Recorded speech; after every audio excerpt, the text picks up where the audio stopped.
Hey, my name is Buckwalter from Buckwired, and I was able to be a part of this green flash, simple green build here for SEMA 2024. And my role was to work with great companies like Speedhut to come up with some great custom parts that kind of keep the aesthetic and the feel of this great classic car and bring it to your guys' viewerships.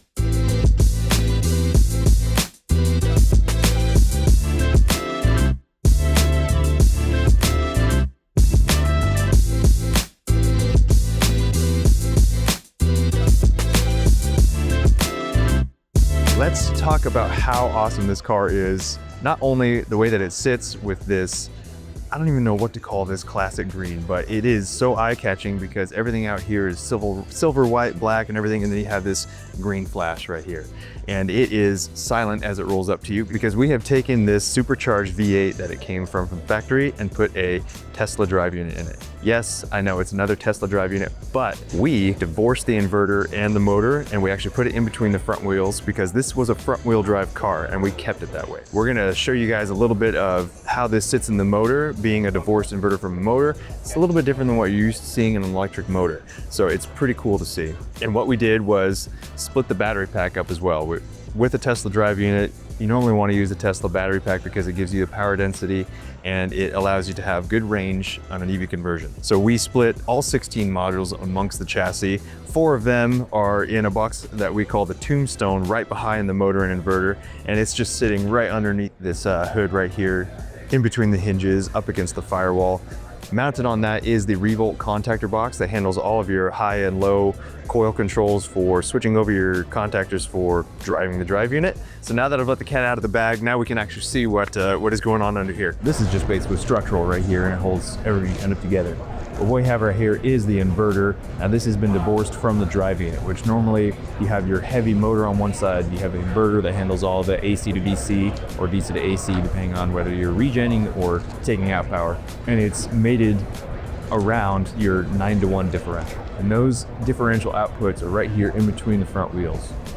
In order to fit it in between these front wheels, the frame rails and steering wheel engine and everything, we had to pull that inverter off, and we came up with a remote mount right here. And you can see those 3-phase leads going right now to the motor to spin these wheels. This car was happy and nice enough to give us a lot of cool surfaces to touch down. Like you can see, we were able to touch down on this crossbar and give it some support as it kind of travels down the engine and motor. Everything is really, really well set right here, very happy. So as we've talked about the motor, you need batteries for that. So with the large drive unit from a Tesla, a lot of people like to use a large drive unit battery pack that came in like the Model S and Model S. And there's 16 good sized modules that you'll break apart if you're taking apart the skateboard of a Model S or a Model X. And you can kind of configure them throughout your chassis to keep your balances good, and just to be able to fit the darn battery pack in your car because it takes up a bit of room, which is also why classic cars are a really good platform because they give you that. This is what we call the tombstone. So 4 of 16 modules are upright in here. We have the coolant inlet and outlets down below so that if there's a leakage, it just goes right out the bomber. It's not an issue. And then what we have right here is the contactor box that reVolt Systems offers with their motor package, or you can buy it separately if you want. And this is going to take your 12-volt high and low coil control to switch over main traction contactors, accessory contactors, and also has all of your high voltage fuses for traction. There's 3 outputs for accessories like a cabin heater, AC compressor, or if you are in a cold climate, a coolant heater for your battery pack. So that you can warm up those batteries and get them in their happy space of about 70 degrees to 100 degrees. They like to be in that little window, give you the most power in the lane. We also have our charger down here. So this is the CCU that acts as your alternator. It also acts as your, for lack of a better term, your gas filler. It's going to take grid power from the wall outlet.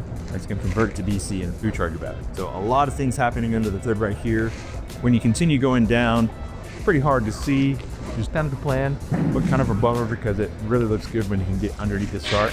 There is 6 batteries underneath this right here, and it's kind of doing 2 things. It's providing a nice flat underneath surface, helping some aerodynamics probably, but also providing a little bit of structure to a little bit of weight that's being added with it, although it's only about 700.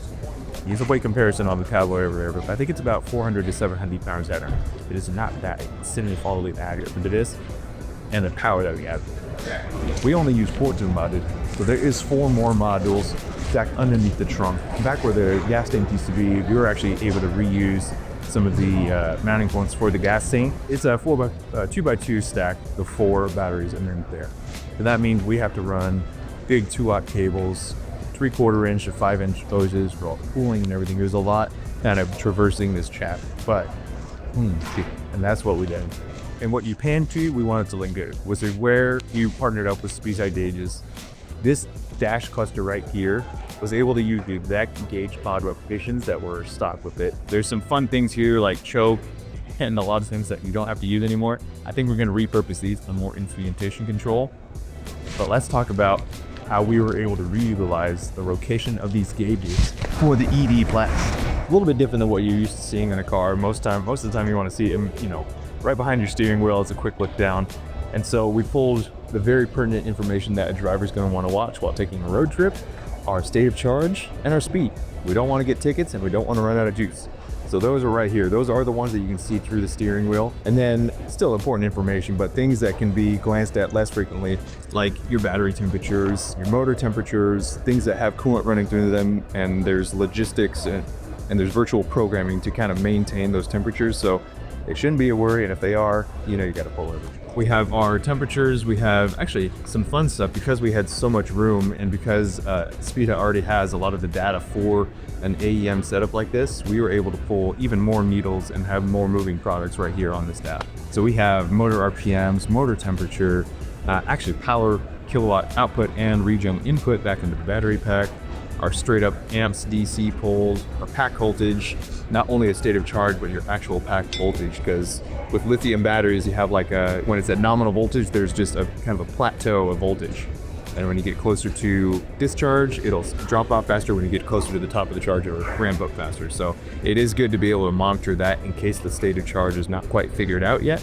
And it's also something to kind of have a sanity check and a cross check. And of course, we need to make sure our 12-volt battery is still working, because if you don't have 12 volts, you can't turn anything on. This thing doesn't lit. One of my favorite things about working with Speedhut is getting in touch with the art department, kind of shooting some ideas across. A lot of these warning windows that we have right here, we're able to play with some fun colors. When we get to, our battery's a little too cold, we put a little blue warning light, like you're not going to get as much power. It's not hot, but cold isn't good either. So we have our warning window here. The amps is pretty fun because we know about how many amps should be pulled from this system, and then it's fun to see the green window. We're going green. We're putting energy back into the pack using the motor regen. So I've done quite a few classics with Speedhut now, and this beige color seems to be a customer favorite when you're putting something bubbly and from the 30s or 40s. This is now 2 cars I've done from this era that they just love this beige background. Previous car we did the black stealth. This time we did the Revolution brushed, and I kind of noticed as we started assembling this, these aren't from Speedhut, but they match very well with other manufacturers and other textures that are found in this car. Like there's almost a prismatic, or there's a blue, green, and red that kind of shows up here, but it's also in our machine finish bezel. Our buttons right here that we have for forward and reverse, they all kind of pull together. Nothing looks out of place, especially when you have the beige background with the dark red needles. It just really, really looks the part. It's always a pleasure to work with these guys. You can provide them with a napkin drawing, you can provide them with, I actually provide digital renderings sometimes, and it just really, they pick right up on it. And I think I maybe had one note when working with the art department. Maybe it was like, I wanted a different degree right here. Other than that, they nail it out of the park every single time. This is also fun. I gave them a very, very small file, and they pulled that, and they actually made it in green flash logo right here, custom made from Speedhut, just because we were like, it's going to SEMA. They want to name this thing Green Flash. So they pulled just the font from their bottle over there, and they were just like, yeah, we can do that. Let's do this.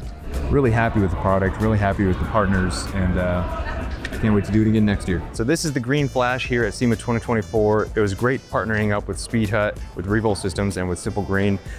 Show's now open, so I'm gonna let people check this thing out. We'll see you guys next time.